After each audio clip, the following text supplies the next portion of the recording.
Hello, friends. This is Maureen Lee Maloney, and welcome back to My Doc Journey, the show where I reveal every step in my process of creating a feature-length documentary, even the steps where I fall down and cry.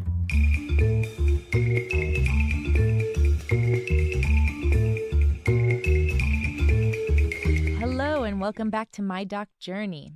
Okay, so this week I had my first sort of promotional fundraising event.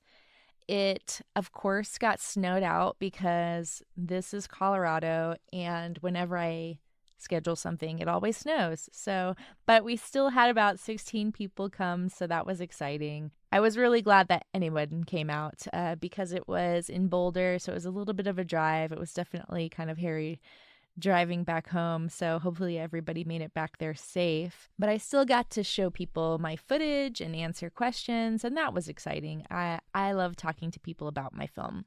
I also had my consultation this week with From the Heart Productions and the Roy W. Dean Grant Foundation, and they gave me some really great feedback.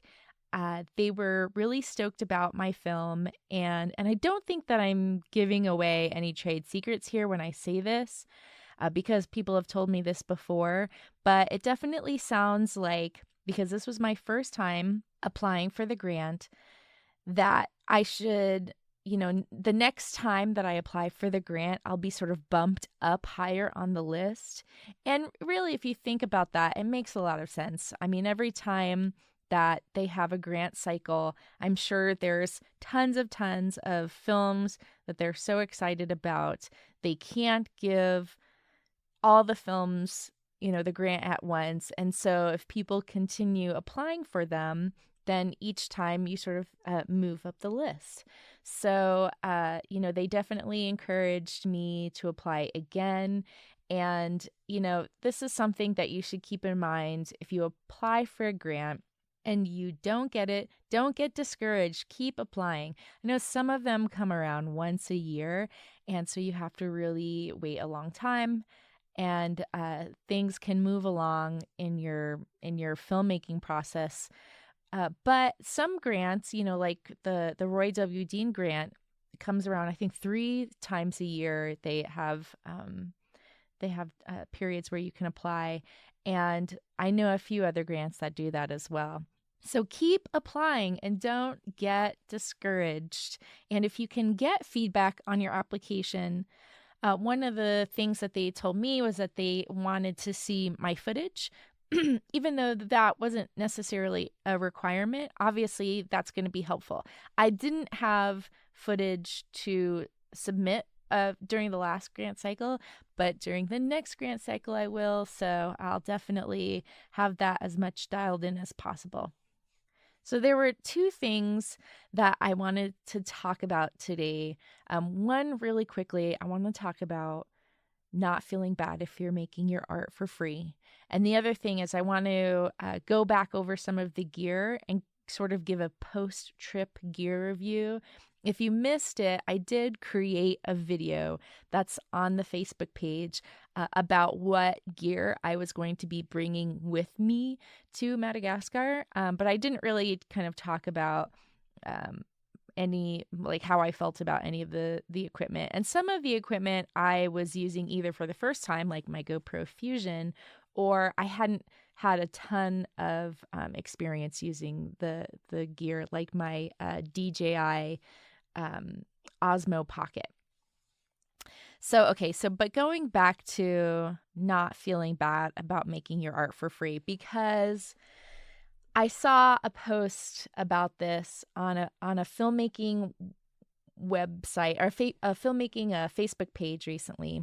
And I totally understand that, because I also am a videographer, and so a freelance videographer. And so when people come to me and, want me to work for free, it's, it can be a little discouraging, depending on what it is, though.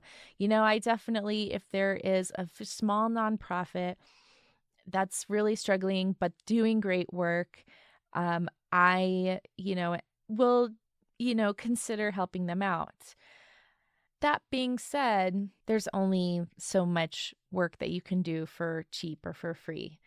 And I think all freelancers or most freelancers are probably struggling pretty much to make ends meet, because there are behind the scenes costs that do add up. I'm, really surprised at how frequently equipment needs to be replaced just because sensors wear out and things like that. So it does cost a lot of money to be a freelancer. But uh, if you're into filmmaking, you're probably into filmmaking really because you're a creative and you feel compelled to be in the creative field. You feel compelled to make something.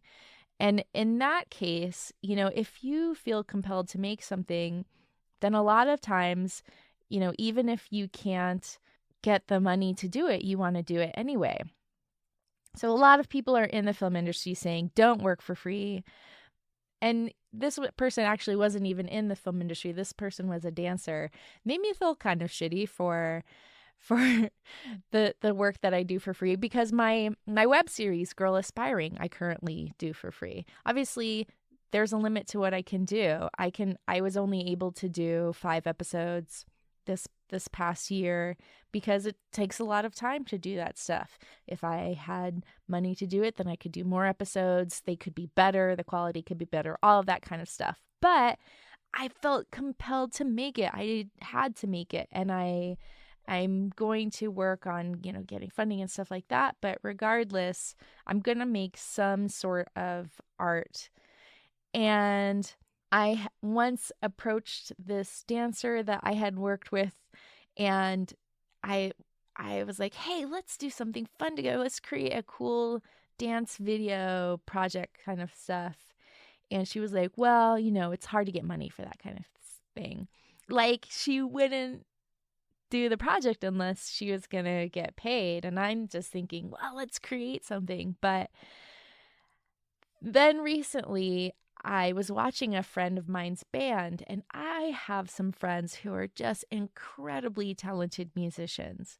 I know that they practice every week and they go out and play, and they make a little bit of money from going out and playing, but they don't make a ton. They can't quit their day jobs. They still work to make a living. And I was really inspired by that, and I thought, if they're doing this because of the love of it. And I spoke to one of my friends, and he confirmed. He was like, yeah, art is just something you have to make. And other artists have said this to me before too. Uh, and I think people who only work for a paycheck will never understand this. And there are definitely plenty of people in the film industry who are only working for a paycheck. It's just, maybe they like films, but their job is just their job. It's not really a creative endeavor. At the same time, though, you do deserve to get paid for your work. And, uh, another artist, a writer, actually sent me a script, an amazing script. And he said, something along the lines of, oh, the shameless self-promotion. I was like, no, it's not. Don't feel bad to promote your art, because it's the art has like a life of its own. Even this script, I thought, no, if this story has come to you, it has chosen you in a sense, you're just doing its bidding. It wants to be out in the world. Your art deserves to be out in the world, and you deserve to be able to eat and pay off your student loans. So don't ever feel bad about going out and asking for money, looking for sponsorships or things like that, because you do deserve to get paid. So it's a whole thing. Just do what makes you happy. Don't feel bad about asking for money or working for free. If this is a hobby, if making web series and stuff like that is a hobby and somebody makes you feel bad for doing it for free, just stand by your right to create something, whatever you want to do. Anyway, there's Elizabeth Gilbert, who wrote Eat, Pray, Love. She has another book. I think it's like called Big Creative or something like that. And she kind of talks about that. She really encourages people in the early stages to not quit your day job, to not put that kind of pressure on your art to make money, and just make your art for the fun of it. Okay, so let's talk about gear and the gear that I used in Madagascar. The star of the show was definitely the DJI Osmo Pocket. That thing was a lifesaver because there were so many instances in which I was like, oh, I need my camera really quickly. And I just whip that thing out, and it takes really good footage. It's 4K footage. Also, you can switch to slow-mo really easily and take gorgeous slow-mo video, which is probably going to be a star of the film in the end. Some of this cool slow-mo video that I got. Obviously there's not the flexibility with things like coloring. I can't, shoot it in S-Log or anything like that.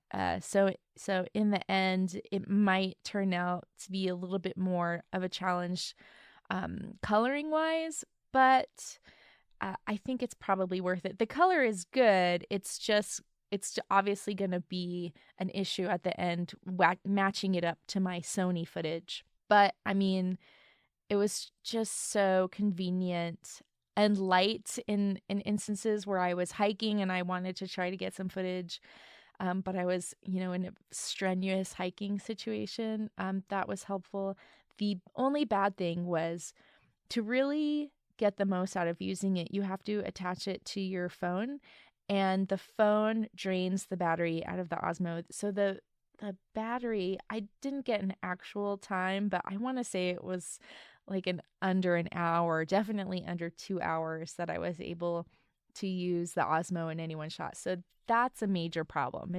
I almost feel like I could shoot a whole film with that camera, except the battery issue. So if you have any ability to carry around the battery packs and constantly be recharging, maybe if you had 2 Osmos, which is not undoable because I think they were only like $300 or something, and just swap them out. I would love to see somebody just make a whole film with the Osmo Pocket. The biggest fail that I had, I think, for me was the Peak Design DSLR rain cover, because there were times where I was hiking through the rainforest. I thought that rain cover would be really convenient to allow me to continue shooting footage, but have something kind of preventing the water from getting on my lens and on my camera. But you really can't shoot with the rain cover on it. You can't have a microphone, an on-camera microphone, and you can't access the zoom or the focus features on the camera with the rain cover on. So I'm not really sure in what instance the rain cover actually would be a useful thing, but so that was unfortunate. And definitely some of my footage has moisture drops on the lens, because it was just like a constant battle to keep the moisture off my lens when I was in the rainforest filming. But it is what it is. It's gonna be fine. It didn't destroy my footage. There's a lot of flexibility in documentary films when it comes to the visuals. And I myself have my perfectionist tendencies that I'm trying to learn to overcome. But yeah, you just have to accept some things, and that's one of those things we have to accept. That's so my Sony A7 III is what I was shooting with, and I've been shooting with that for a few years now, and I love that camera. It's so it does take some time to set up if you're just getting the A7 III, especially if you haven't worked with a Sony before. You're gonna look at that menu and it's gonna make your head spin. The menu is crazy, but you can program all the buttons on the camera So all of the important things that you need to access, you can program into a button so that you can just hit that button, make whatever changes you need to make, and go. So for that, I really love that camera. And also, of course, being able to shoot an S-Log. And then there's a setting that that kind of compensates for the S-Log a little bit on your screen, because the one thing about shooting an S-Log is that it makes everything flat and then it's hard to focus. So there's a setting on the camera that will kind of compensate on your screen so that it's not quite as flat. It's still a little bit of a challenge to focus, but it's a lot easier. And then of course you have the peaking. If you're just an S-Log, the peaking doesn't really work. But if you have that compensation setting on your screen, then the peaking will work at least a little bit to help you find your focus. What else? What other gear do I have like comments on? I was using the Rode on-camera mic. You know, there's just limitations to the on-camera mic. I probably will not be able to use really much of the audio that I got this time. Definitely going to have a sound recordist for any future productions that I do, so that I can have sound for the final film. But that's fine. That was planned. I knew going into this, that I didn't have the money to hire someone, that I was just gonna get footage for a trailer and the end footage that will be able to be used in the final film, but that I will have to go back and record the audio, because having good audio is really, really important. And getting good audio while also shooting is just really difficult. It's nearly impossible. And especially, I would say, in the settings that I was in, where there's just always background noise going on, and there's never going to be a chance to be in a quiet setting. You have to have a sound recordist. So I will do that next time I go back. And while it was good to have that on-camera audio as much as I could, it's just it's limited. It has limited use. So what else was I doing? Okay, so the GoPro Fusion, I think I mentioned this before, but I wasn't able to connect it to my phone. So it has an app that comes with the GoPro Fusion, or that you download, and you're supposed to be able to look at the footage on your phone, but it doesn't work with all phones, and it didn't work. The app doesn't work with my phone. So that was extremely annoying. But I still was able actually to get some pretty good GoPro footage. I mean, it's 360. So as long as the front lens is pointing at what you want to be in front of your viewers, and, the rest of the area is relatively clear, and you're at sort of eye level for where a viewer would be, you don't necessarily have to be able to see exactly what you're shooting, but it would have been nice. I am pretty happy though with the footage and how it came out, and the audio. Actually, the GoPro Fusion 360 does record audio, and so that's nice. I thought I was going to have to record audio separately, but I didn't have to do that. And but I will say this though. Okay. So as a filmmaker, obviously, I instantly put all my footage from the SD card onto an external hard drive, onto 2 external hard drives, actually. And then you take your external hard drives to your computer, you edit from there. A professional is never going to just plug their camera into their computer.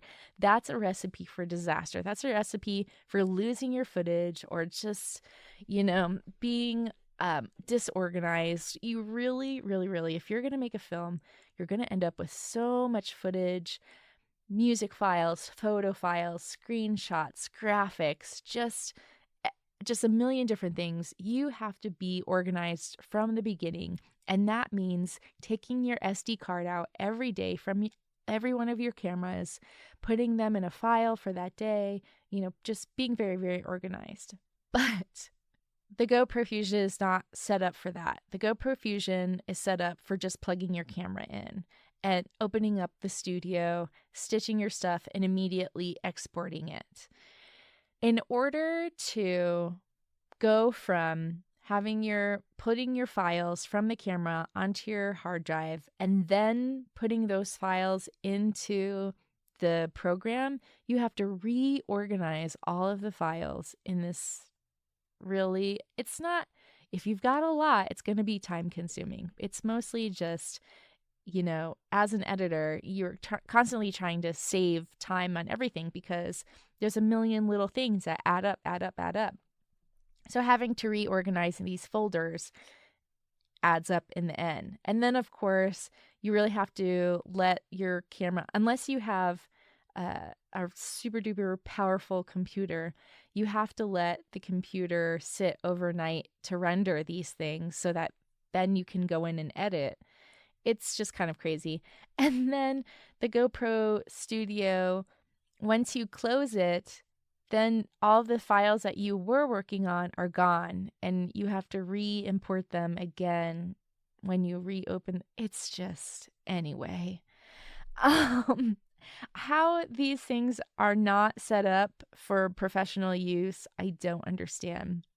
And then the other side of that, the flip side of that, is playing this footage. So I got the Oculus Go, which is a Facebook product. And again, like if you're buying the Oculus, and the Oculus Go is the cheapest one at $200, and that's with 32 gigs of memory. It's not set up for professional use because a professional is obviously going to want to upload their own footage to it. No, this thing is set up just to play games. It's set up to sell you these the same stupid games that are on Facebook, only in 360 3D form. So when you turn on the Oculus and you put it on, it's already filled with game apps, and those are the easiest thing to access. Those are just right there when you put it on. Like I said, I got the cheapest one at $200 because I'm not made out of money, people. So it was 32 gigs. It already had 22 gigs worth of apps loaded onto it. So the first thing I had to do was delete all of these apps to even have space to put my own footage on. And then connecting it to my computer was this huge disaster because I have a Mac. This thing is set up as an Android device, so I had to download. Anyway, I'm not even going to go into that, but just so you know, I spent hours of my life trying to figure this thing out. I was super stressed out. I finally got some footage on there. It's so annoying. Why aren't these things set up for professional use? I have no idea. But it is what it is. I'm so excited to have the 360 video. It really is just amazing. But and I'll try to be, I'll try to be forgiving here and say this is the early stages of 360 video and VR headsets. So, hopefully things will be improved. But I just really feel like these companies are spending so little effort on user experience and user design. And then, and they don't even really give you instructions. There's super, super basic use instructions online. They're really crowdsourcing the instructions. They just expect people with tons and tons of free time to figure out how to do stuff, to figure out how to resolve the problems, and then create YouTube videos and stuff. But of course, those YouTube videos end up being most of the time not very good. It's like some kid who's just like, okay, so the first thing we're gonna do is open up the program. So to do this, and it's like, no, I don't need you to tell me how to open the program. Anyway, okay. I could rant about this forever, but I'll move on from that and won't torture you, because if you do these things, and I do recommend 360 video and stuff, but just be prepared to suffer for your art. Yeah, I think that's pretty much it. I had brought my MacBook Air and a couple of Seagate external hard drives to put my footage on. Yeah, I can't think of any other gear that was really worth talking about. But if you have a question about any of the gear, if there was gear that I mentioned in my video on Facebook that you want me to talk about, then please just send me an email and let me know, and I'm happy to go into more depth on anything if you're wondering about stuff. So yeah, again, you can find me on Facebook at My Doc Journey. You can message me there, mydocjourney.com, and you can always just email me, Maureen at wildairfilms.com, if you want to ask a question. Or give me some feedback, or tell me about your project that you're working on. If you want to get some attention, if you want to post that on Facebook and get people to go like your page, or get some feedback on anything, just let us know. And that's pretty much all I have for today. So I hope you have a really amazing weekend, and I will talk to you later.